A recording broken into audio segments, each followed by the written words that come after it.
Today's video, we have Douglas Murray, trying to lecture some Muslim woman. I'm really interested in this video. So this video is from Modern Wisdom. It's titled, I Tried to Warn You.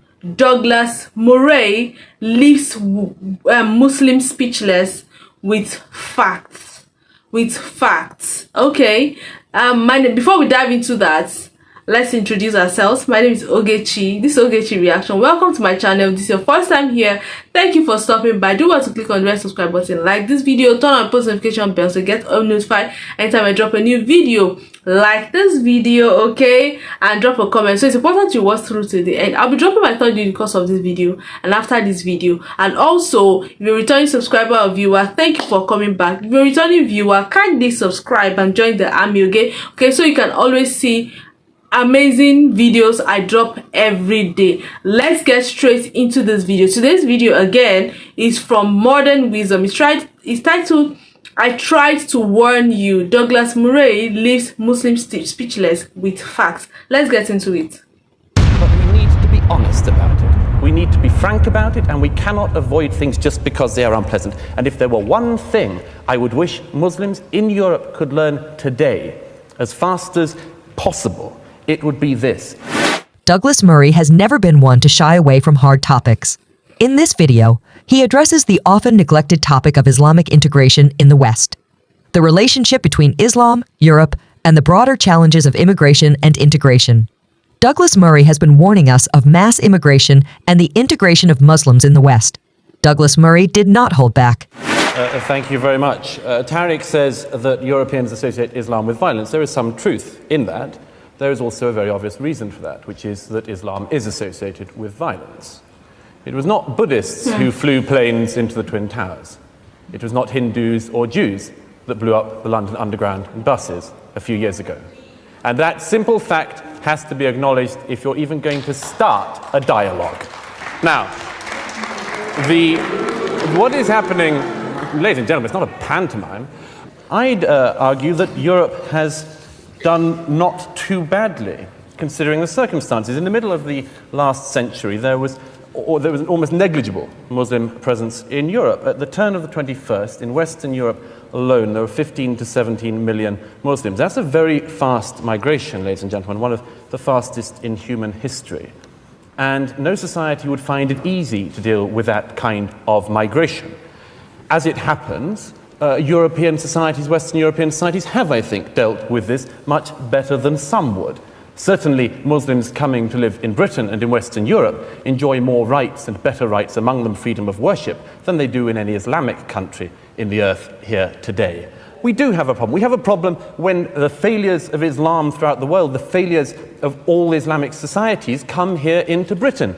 Their intolerance of freedom of conscience, their intolerance of apostates, their intolerance of freedom of expression and freedom of speech, their intolerance of minorities, other religious minorities, sexual minorities, their intolerance of gays, their dislike and distrust of half of the population, women, and many, many other things. And the call, what's more, for a parallel legal system within Britain and European societies. This is monstrous. No other group behaves like this, asks for parallel laws. This is a fundamental problem, and it's one we're going to have to deal with. It's a problem between a society, Western Europe, that believes that laws are based on reason, and Islam that believes that they are based on revelation. Between these two ideas, I'm not sure there is very much compromise for Europe. It is not Europe that has let down its Muslims, but the Muslims of Europe that have let down Europe. This is not solely something which we have to say we can never reconcile. Of course we can reconcile this, but we need to be honest about it. We need to be frank about it, and we cannot avoid things just because they are unpleasant. And if there were one thing I would wish Muslims in Europe could learn today, as fast as possible, it would be this: that you have no right in this society not to be offended. You have no right to say that because you don't like something, you can commit violence, or you would like something to be stopped or censored. You have no right to have more hate laws, or hate crime laws, or hate speech laws, just to defend Islam. You have to realize, the Muslims of Europe have to realize, that a society in which even your deepest feelings can be trodden upon is the only society worth living in. And the sooner we can learn that, the sooner that Islam can learn that within Europe, the better. It is not Europe that has failed its Muslims. It is Islam that has failed Europe. I'd argue Islam has failed its Muslims. Thank you.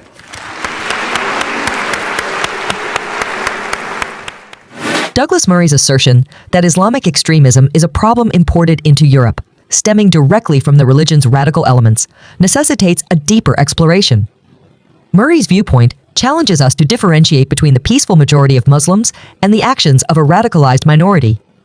This distinction is crucial in crafting effective counterterrorism strategies that do not alienate the broader Muslim community, yet are robust enough to address the threat of extremism.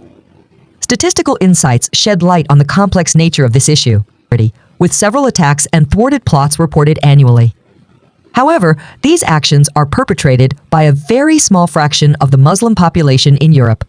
This data underscores Murray's point about the need for a nuanced understanding of Islamic extremism, recognizing it as an ideological aberration rather than a reflection of Islam as a whole. Experts like Mayajid Nawaz, a former Islamist turned counter-extremism activist, echo Murray's sentiments.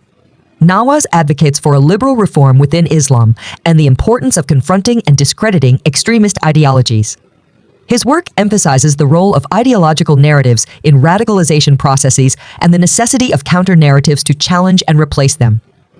By engaging with moderate Muslim voices and reformers, Europe can find allies within the Muslim community to combat extremism effectively. Oh, wow. So I love that, Douglas Murray, he's someone that knows how to come out very boldly and, talk about his view about certain things.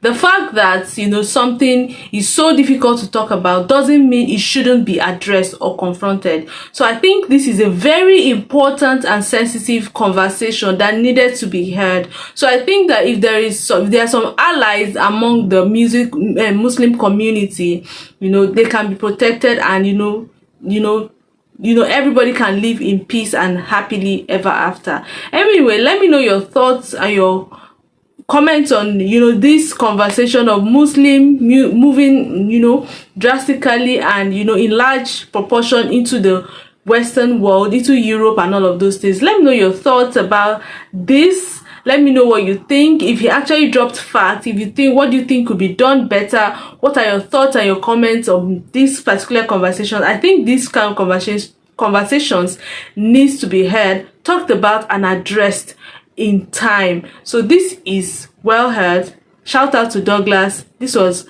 timely. Anyway, do want to like, share, comment, drop a comment and subscribe, turn on post notification bell, and I'll see you in my next episode. Bye bye.